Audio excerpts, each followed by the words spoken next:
চাহেবক পুচলাই আছোঁ মানে এৰি থৈ যাম। কাইলৈ যিহেতু অৰ্ডাৰ আছে, বজাৰখিনি আজি কৰি থ'লে বেছি ভাল হয়। কাইলৈ খুব দৌৰা-দৌৰি হ'ব যে সেইটো কাৰণে। এতিয়া মই ওলাইছোঁ, লিষ্টখন লৈ লৈছোঁ ইয়াতে গোটেইখিনি লিষ্ট লৈ লৈছোঁ। প্ৰথমতে সেয়া মই বিশাল মাৰ্কেটত আহিলোঁ। তাৰ পৰা কিবাকিবি বস্তু কেইটামান ল'লোঁ। তাৰপিছত স্মাৰ্ট বজাৰত সোমাই আলু পিঁয়াজ আনিলোঁ। তাৰপিছতে সেইবিলাক চেণ্ডেল পিছে বাহিৰৰ পৰা আনিলোঁ যে, বিশালৰ পৰা একেটাহে আনিলোঁ। মোজা, পিকল আৰু ব্ৰাছ কেইডাল। সেই ল'ৰা ব্ৰাছ লাগে বুলি কৈছিলে, সেইখিনি আনি দিয়াৰ পাছত আৰু সি একো কৰা নাই আৰু কিবা এটা আনিব কৈছিলে। আৰু এয়া স্মাৰ্ট বজাৰৰ পৰা ৰেচনৰ বস্তু কেইটামান আছিলে, আলু পিঁয়াজ ধৰক আটা-চাটা তেল আনিলোঁ। তাৰপিছত আহি থাকোঁতে আকৌ মাছ দেখি মোৰ অকণমান বেছি হৈ যায়, মানে খাবলৈ মন যায়। মাছ দেখিলেই মোৰ খাবলৈ লৈ আহিবলৈ মন যায় মানে। গতিকে সেয়া নৰলোৱে আৰু ভাল মাছ দেখিছিলোঁ, জীয়া মাছেই আছিলে বাৰু, ৰৌ মাছ। আনিলোঁ, ফ্ৰাই কৰিলোঁ। জিলমিল শাকৰ লগত বনাম। বহুতে ৰাতি শাক নাখায়, কিন্তু মই খাই দিওঁ। আৰু আজি ঠিকছে জ্বলা দিছোঁ। ল'ৰা যিহেতু নাখাওঁ বুলি কৈছে, ফ্ৰাই মাছ খাব দালিৰ লগত। গতিকে সেয়া মই ধুনীয়াকৈ বনাই ল'লোঁ।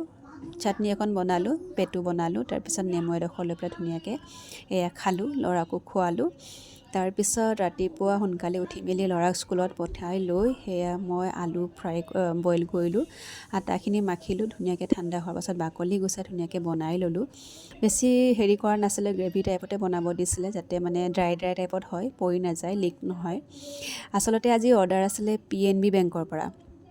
35জন মানুহৰ কাৰণে পুৰি চব্জি, 2টা ৰুটি, পনীৰৰ থালি আৰু এটা ভেজ থালি, মানে ভাতৰটো চাগে অসমীয়া মানুহৰহে হ'ব। তেখেতে চাগে ৰুটি খাই বেয়া পায় বা পুৰি খালে তেওঁলোকে অপকাৰ কৰে, তেনেকুৱা মই ভাবিছোঁ আৰু।